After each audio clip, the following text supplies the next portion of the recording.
कभी सोचा है कि पूरी दुनिया में बदनाम होने के बाद अमेरिका आखिर क्यों इजराइल का साथ कभी नहीं छोड़ता? I love Israel. I love Israel. ऐसा लगता है लैला मजनू और रोमियो जूलियट के बाद अमेरिका और इजराइल की लव स्टोरी पूरी दुनिया याद रखेगी। Bond between our two countries is unbreakable. The eternal friendship. लेकिन ये दोस्ती हमेशा से ऐसे नहीं थी, बल्कि दुनिया में एक वक्त ऐसा था कि जब यहूदी और क्रिश्चियंस एक दूसरे से नफरत करते थे। ये पूरी कहानी एक ही इंसान के साथ शुरू होती है, ईसा अलैहिस्सलाम। आज से 2000 साल पहले जब दुनिया के सारे यहूदी फलस्तीन के इलाके में रहते थे, यहाँ उनके पास कोई ताकत नहीं थी, क्योंकि फलस्तीन पर एक बहुत बड़ी सुपर पावर रोमन एम्पायर का राज था, जिन्होंने यहूदियों को बिल्कुल गुलामों की तरह रखा हुआ था और इन पर बहुत सख्त जुल्म किया करते थे। रोमन एम्पायर के इस जुल्म को देखकर यहूदी स्कॉलर्स को समझ आ गई कि अब तौरात में बताई गई सारी निशानियां पूरी हो चुकी हैं और वक्त आ चुका है कि यहूदियों को बचाने के लिए दुनिया में उनका मसीहा आए। अब यहूदी स्कॉलर्स का यह ख्याल था कि जब ये मसीहा आएगा, वो सबसे पहले यहूदी स्कॉलर्स के साथ हाथ मिलाएगा, इन्हें शाबाशी देगा और इनका दोस्त बनेगा। लेकिन ऐसा बिल्कुल भी नहीं हुआ।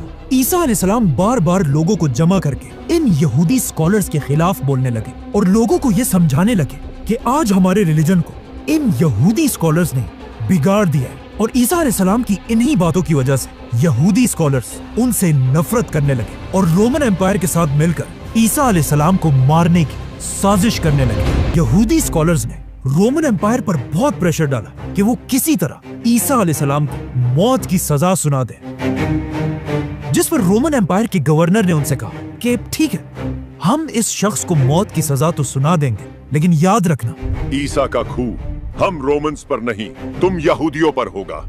ये सुनकर यहूदियों ने उन्हें कहा कि आप टेंशन ना लें, ईसा का खून हम पर और हमारी नस्लों पर होगा।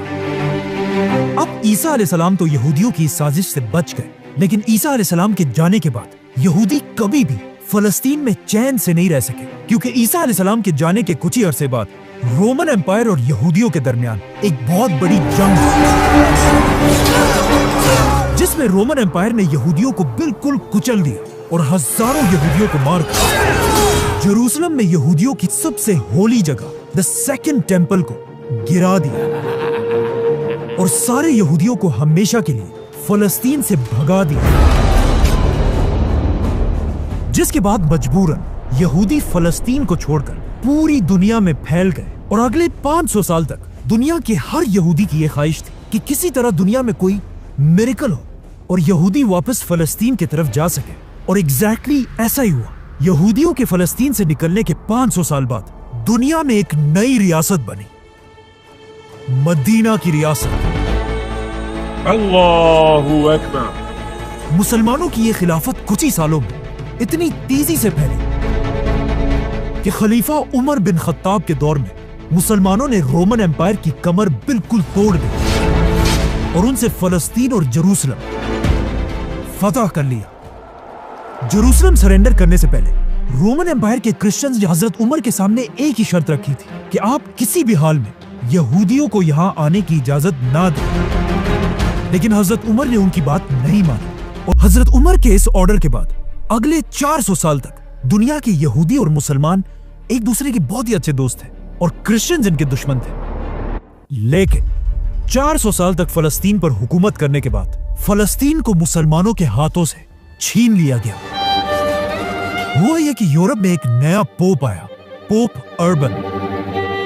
ये एक बहुत ही खतरनाक पोप था, जिसने आते ही यूरोप की अवाम और बादशाहों को मुसलमानों के खिलाफ जंग लड़ने का हुक्म दिया, ताकि क्रिश्चियंस मुसलमानों से अपनी होली सिटी जेरूसलम दोबारा छीन सके।